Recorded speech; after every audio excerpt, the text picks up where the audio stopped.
राणीपुर पीराने पीर दस्तगीर जे उस मुबारक जे मौक़े ते मलाखड़े रांदि जा जोबन जारी आहिनि। जॾहिं त पंजाब समेत सिंध जा मल पहलवान पिणु मैदान ते लथल आहिनि। उन दरमियान सख़्त खां सख़्त मुक़ाबला थी रहिया आहिनि। अहिड़नि ख़्यालनि जो इज़हार इबरत न्यूज़ रिपोर्टर सैयद ज़वार हुसैन शाह मेले में पहुची कयो।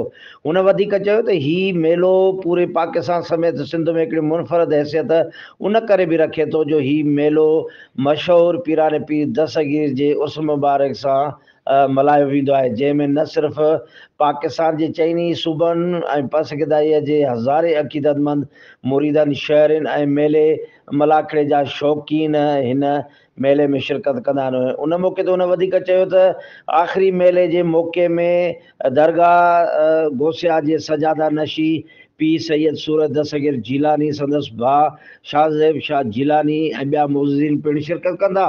जॾहिं त कामयाब थींदड़ मल मुक़ाबले में उन्हनि खे सिंधी टोपी अजरक जा तोहफ़ा पेश कया वेंदा।